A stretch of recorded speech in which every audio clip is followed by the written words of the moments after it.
Member नूर पर तशरीफ़ फरमा उलमाए किराम, हाज़रीन मजलिस, बिलखुसूस उस्ताजी व उस्ताजुल उलमा जामे माकुलात व मनकुलात हज़रत अल्लामा मौलाना मुफ्ती मोहम्मद जलीसुल क़ादरी साहब क़िबला शेखुल अदब जामिया फ़ारूक़िया अज़ीज़ुल उलूम भोजपुर मुर्दाबाद और दीगर उलमाए किराम मेंबर नूर पर तशरीफ़ फरमाए। सामईन किराम अस्सलामु अलैकुम व रहमतुल्लाहि व बरकातुहू। बिस्मिल्लाहिर्रहमानिर्रहीम नहमदुल्लाह हम्दन कसीरा व नुसल्ली व नुसल्लिमु अला मन अरसलहु बशीरन व नज़ीरा व अला आलिहि व अस्हाबिहि व औलियाइ उम्मतिहि लज़ीना जअलहुम लिद्दीनि मिअबानन व ज़हीरा। अम्मा बाद फ़अऊज़ु बिल्लाहि मिनश शैतानिर रजीम बिस्मिल्लाहिर्रहमानिर्रहीम लक़द काना लकुम फ़ी रसूलिल्लाहि उस्वतुन हसना सदक़ल्लाहुल अज़ीम व सदक़ रसूलुहुन नबियुल अमीनुल करीम व नहनु अला ज़ालिका लमिनश शाहिदीन व शाकिरीन वल्हम्दुलिल्लाहि रब्बिल आलमीन। दुरूद पाक पढ़ लीजिए। अल्लाहुम्मा सल्लि अला सय्यिदिना व मौलाना मुहम्मदिन मुबारक वसल्लिम सल्लु अलैहि सलातुन व सलामुन अलैका या रसूल अल्लाह सल्लल्लाहु तआला अलैहि वसल्लम। शायर कहता है कि गमज़दों के वास्ते गमखार होना चाहिए। एक बार बोलें सुभान अल्लाह। सुभान अल्लाह।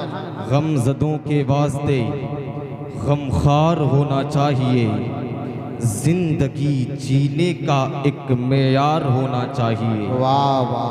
और मालो दौलत शानो शौकत पास चाहे कुछ न हो, आदमी को साहिबे किरदार होना चाहिए। बेशक। ज़्यादा वक्त मैं नहीं लूँगा, वक्त की किल्लत दामनगीर है। मेरे बाद उस्ताद मोहतरम हज़रत अल्लामा मौलाना मुफ्ती जलीसुल क़ादरी साहब का हम में और आपको खिताब समाअत करना है।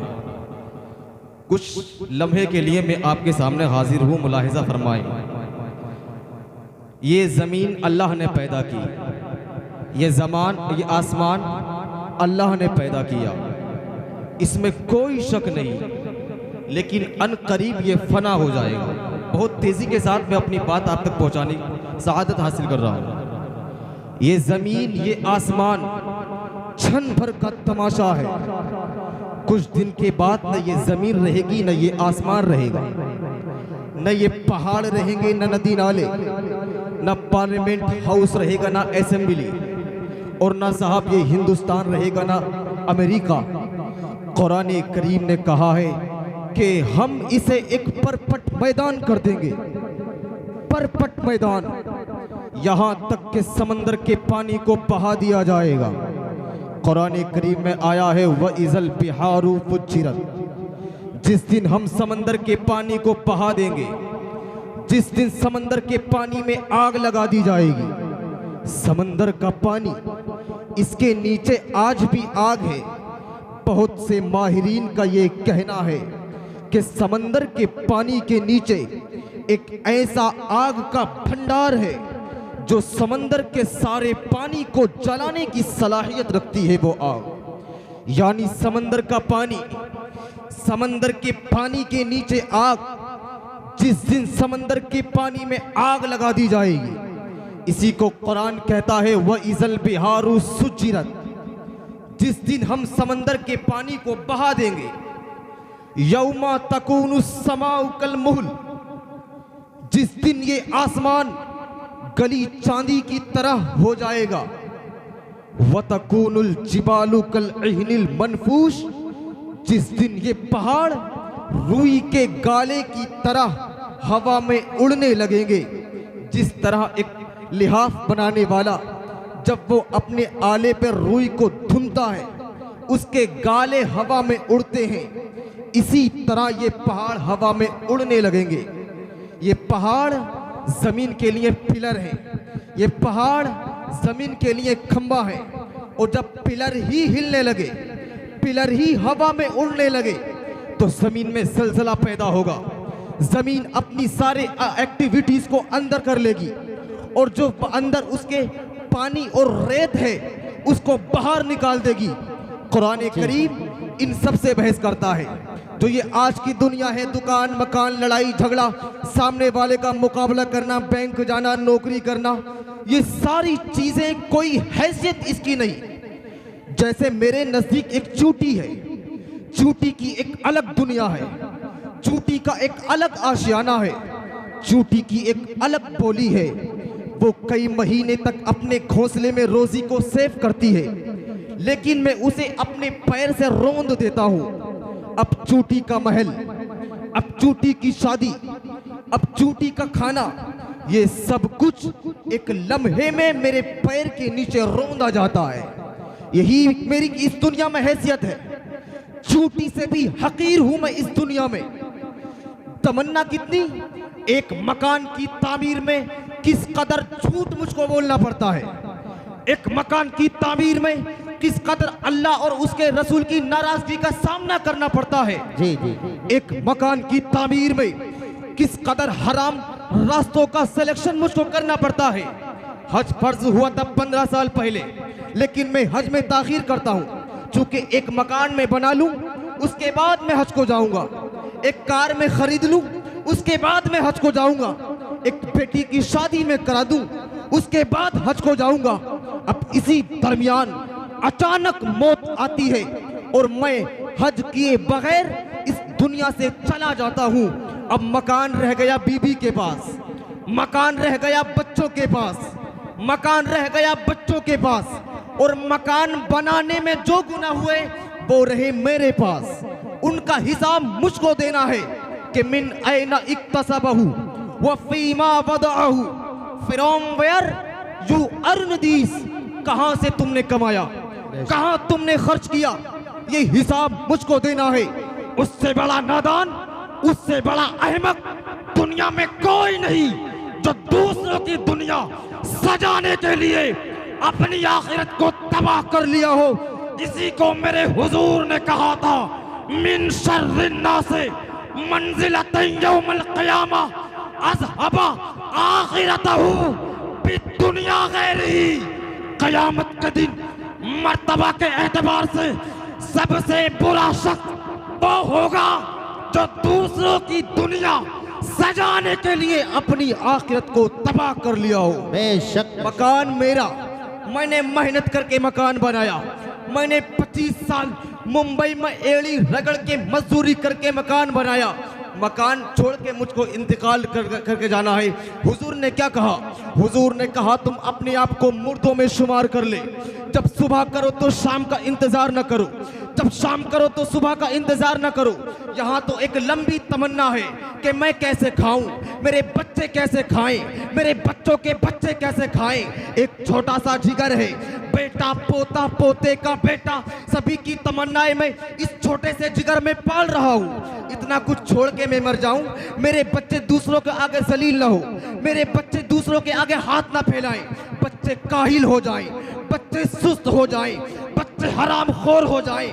हराम की दौलत जिसे मिलती है, मुफ्त की दौलत, मुफ्त की दौलत सेहत छीनती है, मुफ्त की दौलत दिल उजाड़ती है, मुफ्त की दौलत मुतकब्बिर और घमंडी बनाती है, मुफ्त की दौलत हराम खोर और हराम कार बनाती है। जिस दौलत के हुसूल में रात की नींद जाती है, जिस दौलत के हुसूल में पसीना बहना पड़ता है, जिस दौलत की हुसूल में मुझे खूब मेहनत करनी पड़ती है, उस दौलत की कदर होती है उसको जो मेहनत करके दौलत कमाए। यहाँ तो मुफ्त में दौलत मिल गई। यही वजह है जिसके बाप के पास 100 बीघा जमीन थी, अब उसके 4 बेटे हो गए, अब चारों बेटों पे 25-25 बीघा जमीन बढ़ गई। अब उस बच्चे की जबान देखिए, कभी बाप की कब्र पर जाकर नहीं बोलता इलाही मेरे बाप की तू मग़फ़िरत फरमा दे, मेरे बाप को तो माफ फरमा दे। करोड़ों की जमीन मेरे बाप ने मुझे मुफ्त में दी, मेरे बाप की तू मग़फ़िरत फरमा दे। नहीं, बल्कि वो सारी जिंदगी अपने बड़े भाई से ना बोलने की कसम खा लेता है। क्यों? मेरे बड़े भाई ने फ्रेंड की जमीन ली, मुझको बैक की जमीन दी। इसकी वजह से वो बाप को जालिम कहता है, इसकी वजह से वो बाप को जहन्नमी कहता है, इसकी वजह से वो बाप को नाफरमान कहता है। क्यों? सिर्फ इसलिए जिसने अल्लाह को नाराज किया बच्चों की खातिर, जिसने हुजूर को नाराज किया बच्चों की खातिर, जिसने मुस्तफा को नाराज किया, उनकी तालीमात को ठुकराया बच्चों की खातिर, उसके बच्चे कभी वफादार न होंगे, उसके बच्चे कभी फरमाबरदार न होंगे। आज जो बच्चों की बद अखलाकियाँ, आज जो बच्चों की बदकिरदारियाँ, आज जो बच्चों की बेशर्मियां, आज जो बच्चों की बेहयाइयां, आज जो बच्चों के नजदीक माँ बाप की कोई कदर नहीं, उनकी नाकदरी, इन सब का 100% जिम्मेदार वो बाप है जो घर में दुकान की बात की, आखिरत की बात ना की, जो घर में मकान की बात की, आखिरत की बात ना की। अब जब बच्चे बिगड़ गए तो तावीज ले आओ। ऐसा नहीं होता है कि आम का दरख्त में लगा दूं, उस पर 1000 तावीज में डाल दूं, उसे सेब फल जाए। ऐसा नहीं होता है। कुदरत का कानून है, जैसी जमीन वैसी फसल, जैसी फैक्ट्री वैसा प्रोडक्शन, जैसी माँ वैसी औलाद, जैसा बाप वैसा बच्चा, जैसा बाप वैसा बच्चा। जब बाप रहे कातिल, माँ रहे बेनमाजी, उसका बेटा कुतुब कैसे पैदा होगा, उसका बेटा अब्दाल कैसे पैदा होगा। जब माँ रहे बेनमाजी और बाप रहे अय्याश, उसका बेटा मुस्तफा का वफादार का पैदा होगा। वो फिल्म के एक्टर का फॉलो करेगा, वो फिल्म के एक्टर की तर्ज पे चल के अपने गले में सोने की चैन पहनेगा, अपने गले में सोने की चैन पहनेगा, अपने हाथ में सोने की अंगूठी पहनेगा। हमने तो कभी किसी किताब में नहीं पढ़ा, अल्लाह दौलत दे तो खूब सोना पहना। सोना पहनना मर्द के लिए हराम है। कितनी भी दौलत चाहे अल्लाह दे, लोहा पीतल तांबा कांसा, इन सब के जेवरात इस्तेमाल करना औरतों के लिए भी दुरुस्त नहीं है। औरतें सोना पहने, औरतें चांदी पहने, लेकिन मर्द ना पहने। लेकिन न जाने किसने इसके दिमाग में ये बात डाल दी कि अल्लाह दौलत दे तो सोना पहनो। क्यों?